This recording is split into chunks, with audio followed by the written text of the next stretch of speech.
to the Oyster Stew podcast, where we discuss what's happening in the industry based on what we see as we work with regulators and clients.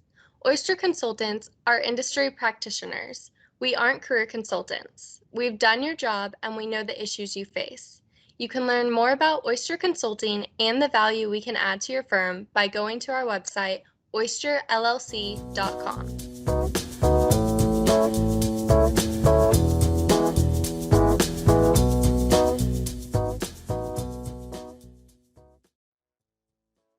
Hi, my name is David Williams, and welcome to our Oyster Stew podcast. With me today are Jim Roth, Jay Donlin, and Dave Osborne, all of which have had successful careers before joining Oyster. If you're a broker-dealer today, you are aware of the challenges you face in the marketplace. It's not any secret that new regulations and the compliance that creates are continuous and are not going away for broker-dealers. In particular, the DOL fiduciary rule will continue to evolve, and under the new administration will change the way advisors will have to interact with their clients. Competition is coming from places you may not even have thought of a few years ago. RIA custodians want your advisor's fee-based business and are enticing them with free tickets, low account fees, and a platform that's going to accommodate their business. Technology is always part of a discussion in our industry. A competitive platform to serve your advisors and their clients is always mandatory, but it can be very expensive.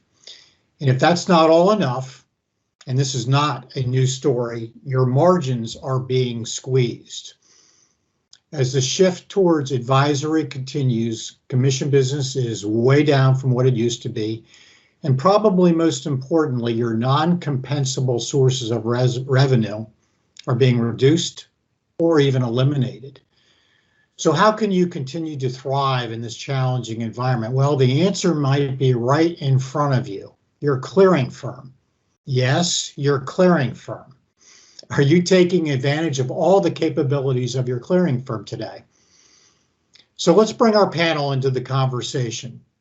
Let's first talk about the regulatory environment. I think we all agree the impact is significant, it's meaningful, and it's not going away. So to help cope with all the regulations, what should the expectation be of your clearing firm to help a firm remain compliant with all these changes? So Dave, I'll jump in. This is Jay. You kind of touched on a little bit of this regulatory environment with the non-compensables, which a lot of those non-compensables that people used to rely on in the current rate environment have been shrunk anyways.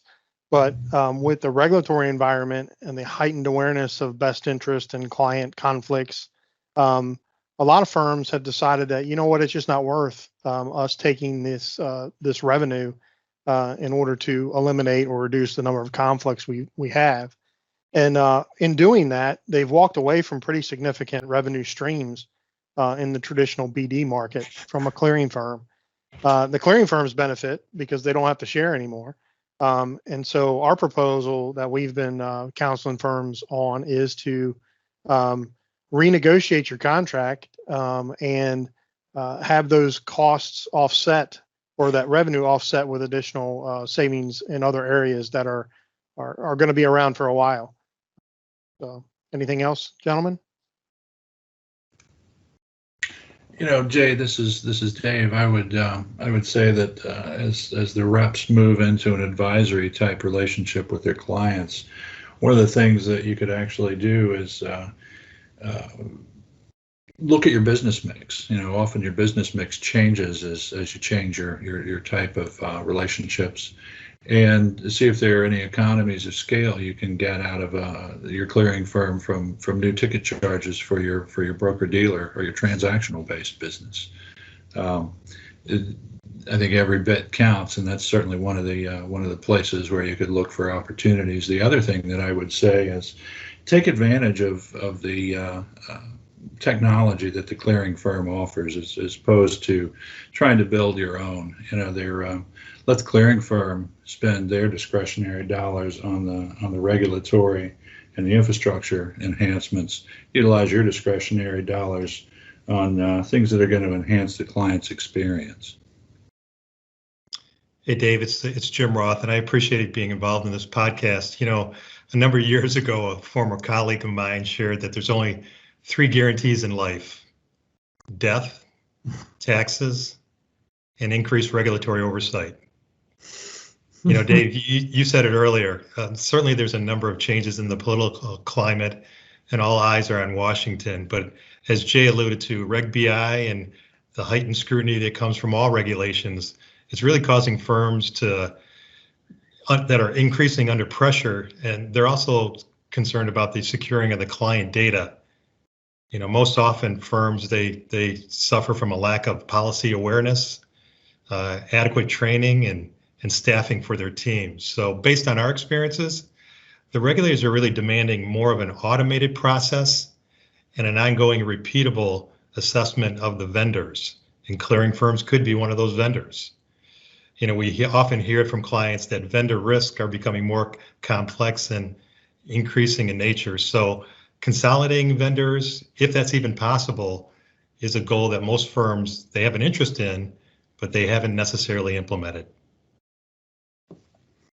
Yeah, great answer.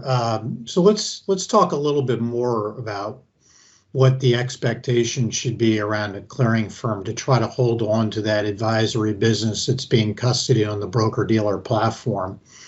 What should firms be doing to try to hold that business on the platform? I think that if advisors start moving their advisory business to an RIA custodian, that's one less level of control that broker-dealer has. Are there expectations? Are there ways that clearing firms should be helping their introducing firm clients to hold that business on the platform? Dave, it's Jim Roth again. I'll chime in on this one because, you know, today's pressures are really driving a number of firms to maybe adapt or revise their advisory strategies.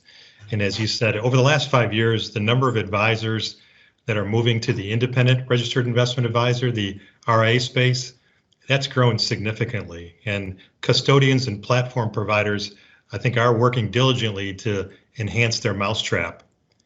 You know, speaking of growth, it's always important to define the term hybrid RIAs. And I'd say to you, our definition of the hybrids are those that are actually operating independently, but they are in fact affiliated with the introducing broker-dealer. So the challenge that many of the broker-dealers have is to make it easy to stay with your firm, and considering the fiduciary pressures as well as the impacts to the bottom line, they're trying to enhance that mousetrap. So I think broker-dealers to maybe proactively market and promote with the custodians of choice that you could support the duly registered as well as the independent registered advisors. That model is certainly challenging the traditional brokerage model, but I think that's something that you can't, you know, underscore the importance because the trend is there. There's no question about it. Yeah, Jim, and to kind of dovetail a little bit on the traditional brokerage, that's not going away. I mean, there's plenty of products and plenty of clients that still have a value add service in traditional brokerage, but by far the industry is focused a lot on advisory, and the advisors and the firms, the IBDs, need to, as you say, develop your mousetrap. But they have to produce their value add. What is their value add to the clients? What is their value add to the advisors? And a large component of that is directly dependent a lot of times on the clearing firm and who their clearing firm is and what technology stack or platform that the clearing firm has developed and provided. And if you're having to go around your clearing firm to develop, your own technology stack because you feel like they're not keeping up or they are behind the times, then it might be time to look at your clearing firm and determine if there might be somebody else that more aligns with your strategies down the road, for your firm, for your advisors, and for your clients. You know, I think we're all aware that the number of broker dealers has been significantly reduced over the last 20 or 25 years. It's probably about 25% of what it used to be. Do we think for retail brokerage firms there always will be a need for a broker-dealer, or do we think that's going to go the way of the dinosaur? I think there's always going to be a need for a retail broker-dealer, but I think that's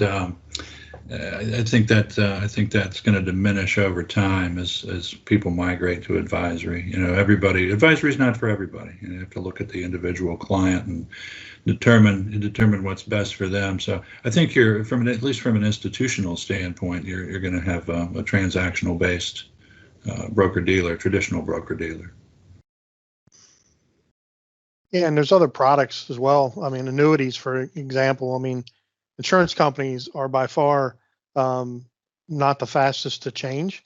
A lot of them have developed these advisory class annuities, but still, you have to be, in order for a variable annuity, you have to be securities registered. So that entails a broker-dealer in the current structure. Will that go away? It could. I mean, they could evolve the products. They could evolve the regulatory structure in order to accommodate those type of annuities into a more advisory type relationship. Some companies are forerunners in that. And but I think there's always going to be the need. It will continue to shrink. But yeah, there'll be a need for broker-dealers. Yeah, Dave, I'll compliment my partners and say it's always about choice. Choice in products, choice in compensation, how they're being charged their investors for their support, and choice in the ultimate services that they provide. So yeah, I think it's always going to be around there because the various demands, the choice is necessary. So I think it's something that's here to stay. Good answers. Let's talk about shift the conversation to technology. I think we all would agree a robust technology platform benefits everybody, your support staff, obviously your sales team. Is there any right answer to what technology should look like? Is there any right answer to buying versus building? How would you comment on what technology should look like? Dave, this is Dave. I'll take a crack at that one. I think technology is going to look different in the eyes of each firm, right? So what discretionary spending does firm A have that they may be able to build a proprietary product, and firm B may be able to utilize off the shelf from the clearing firm, and that may work just fine for them. So I think technology is looking different for each firm. Dave, we've worked with a number of firms that are examining the build versus buy review and the advantages associated with a fixed versus a variable cost environment. But many times, actually, the decision comes down to the perception of control and not being limited by a third party. I think the challenges is that many technology components that were actually built in 2011 versus 2021. That's what we've seen is the lack of integration generally causes the most consternation here. Yeah, each firm is unique in their own way, but I think integration is the phrase that pays today. To kind of dovetail into that, Jim, on the integration side, we've got some clearing firms that are very open architecture, and basically you can develop whatever you want and interface with the firms. You have some firms that were traditionally a closed environment, didn't have access to the data, could not utilize your own products, your own development of technology, your own vendors that you select. That's slowly but surely opening up even in those firms where you can leverage some technology that you may buy off the shelf and integrate it in with your clearing firm back office. And that's kind of the way of the future. People don't necessarily want to build, but sometimes they feel compelled to build because they want to be able to service their advisors and their clients in a certain way, and they wanted to be able to control that experience. The bigger you are doesn't necessarily mean you're willing to build. There are several firms that we have been engaged with that were big enough to spend the money, but decided, it's just not core competency and something that I want to tackle. I'd rather have a clearing firm that can leverage and spend their money, and I'll focus on sales and let them develop the platform for me. Is there any size firm that should just completely adopt their clearing firm's technologies, just completely use that scale that they've already built and not get into even to a small degree, the technology business because of the expense of it and the maintenance of it? I don't know if there's a size limit. I think it just depends on what your skill set is. I'm a proponent of if you have the skill set and you feel like it's something that your culture needs, that your firm needs, your clients need, then go ahead and do it. There are firms out there all over the street that are small firms, but they were built by a fintech type person that it makes sense. Build my own technology stack and interface with a clearing firm versus firms that don't have that capability. And they could be all different shapes and sizes, but they just choose to focus on maybe the sales side, maybe the traditional wealth management side, and would rather outsource kind of the technology as well as the back office to the clearing firm to support their advisors and clients. Dave, my comment on that one is that there's an element of differentiation with every broker dealer and all the RIAs and the services that they offer. If they have the ability and the expertise, to Jay's point, of twisting or tweaking that technology, and the majority of it is satisfied based on the clearing firm relationship today, but there's always nuances that they could implement one way or the other. So I think that's what firms are looking for, a little bit more control, because often what we hear, and we've heard this repeatedly, is the end investor, they recognize the advisor and potentially the broker dealer. They don't necessarily always recognize the clearing firm. And no disrespect to any of the clearing firms, but it's important to have those relationships for the stability and the protection of the accounts. But at the end of the day, it really comes down to the end investor and the broker, and what are they going to do and how are they going to cater it. So I agree with Jay's comments, is that I don't think there's necessarily a size perspective, but I think broker dealers are looking to differentiate for themselves. Great answers.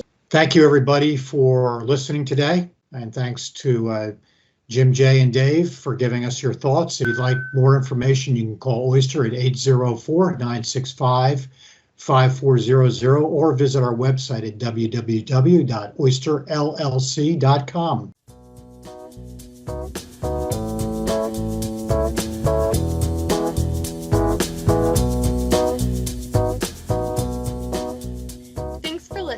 And if you like what you heard, make sure to follow the Oyster Stew podcast on whatever platform you listen to.